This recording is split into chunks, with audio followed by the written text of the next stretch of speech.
আসসালামু আলাইকুম রহমতুল্লাহি ওবরাকাতু। আলহামদুলিল্লাহ ওয়াসসালাতু ওয়াসসালামু আলা রাসূলিল্লাহ ওয়া আলা আলিহি ওয়া সাহবিহি আজমাইন ওয়া বাদ। সুপ্রিয় দর্শক, কাছে দূরে দেশে বিদেশে যে যেখান থেকে দেখছেন আন্তরিক মোবারকবাদ জানিয়ে শুরু করছি আমাদের আজকের আলোচনা। কেমন আছেন আপনারা? লন্ডন থেকে আমি মুস্তাফিজ রহমানি আজকের আলোচনায় স্বাগত জানাচ্ছি। যাদের প্রশ্ন আছে হোয়াটসঅ্যাপ নাম্বারটি আমার আগের যে নাম্বারটি ছিল বাংলাদেশে সকলেই জানেন, ফেসবুক ইউটিউবে আছে। প্রশ্ন থাকলে এখানে লিখবেন, ইনশাল্লাহ সরাসরি আমি প্রশ্নটা পাবো এবং আপনাদের সাথে কথা বলবো। আর একান্ত কোনো যোগাযোগ থাকলে এই নাম্বারে আপনারা করতে পারেন। অবশ্যই টেক্সট লিখবেন, সরাসরি ফোন করবেন না।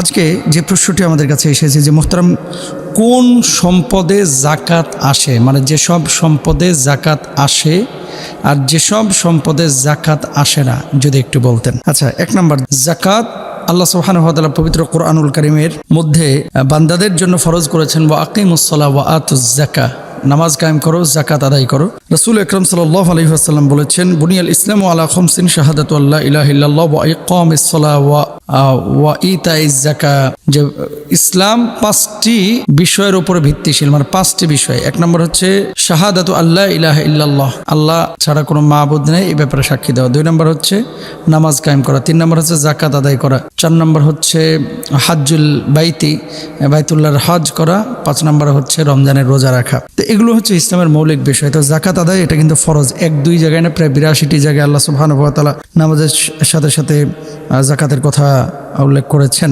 যেসব সম্পদে জাকাত আসবে, 1 নম্বর হচ্ছে স্বর্ণ। যদি 85 গ্রাম, মানে এই পরিমাণ স্বর্ণ যদি আপনার কাছে থাকে, 7.5 ভরি স্বর্ণ, তাহলে আপনার উপরে জাকাত আসবে। 2 নম্বর হচ্ছে রৌপ্য, সর্বনিম্ন 595 গ্রাম। নগদ অর্থ নিজের কাছে থাকুক অথবা ব্যাংকে সংরক্ষিত থাকুক, নগদ অর্থ যদি থাকে আপনার কাছে এবং 1 বছর অতিক্রম হয়, এই সম্পদের উপরে জাকাত আসবে।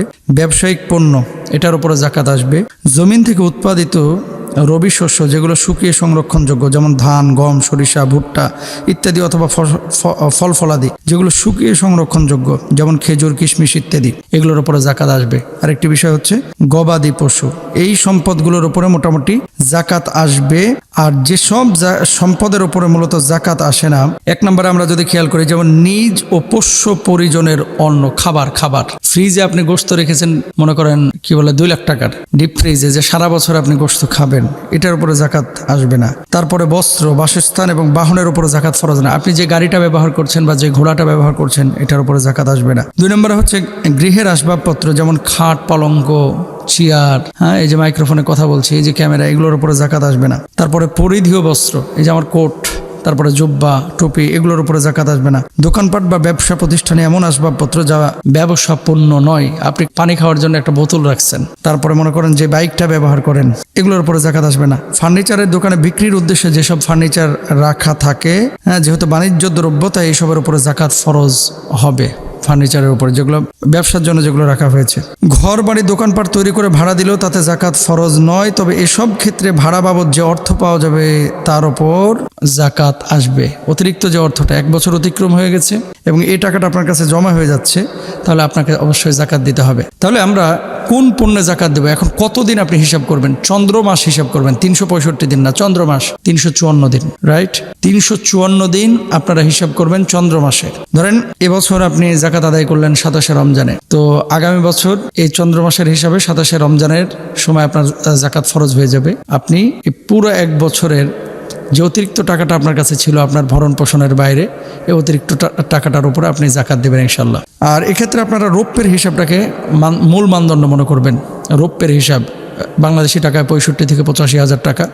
এই পরিমাণ টাকা যদি কারোর কাছে থাকে বা এই পরিমাণ সম্পদ যদি কারোর কাছে থাকে, তাহলে তার উপরে জাকাত আসবে। শুধু টাকা থাকাটা জরুরি না, স্বর্ণ আছে, অতিরিক্ত টাকা আছে, সবগুলো হিসাব করে আপনি জাকাত দিয়ে দিবেন। অনেক সময় আমরা চিন্তা করি যে আমার তো এত স্বর্ণ নাই, তো আমি জাকাত দিব কেন? না, এই পরিমাণ যদি থাকে আপনি জাকাত দেন। কারণটা কি? অফি আমওয়ালিহিম হাক্কুল লিসাইলি ওয়াল মাহরুম, আল্লাহ সুবহানাহু ওয়া তাআলা এই প্রত্যেকটি ধনীর সম্পদের মধ্যে গরিবের কিন্তু হক রয়েছে, এটা স্পষ্টভাবে বলেছেন। তো আপনি যদি দিতে কার্পণ্য করেন, আল্লাহ কিন্তু আপনার সম্পদে সংকীর্ণতা দিবেন। জাকাত যদি না দেন, জলে স্থলে বিপদ বাড়বে।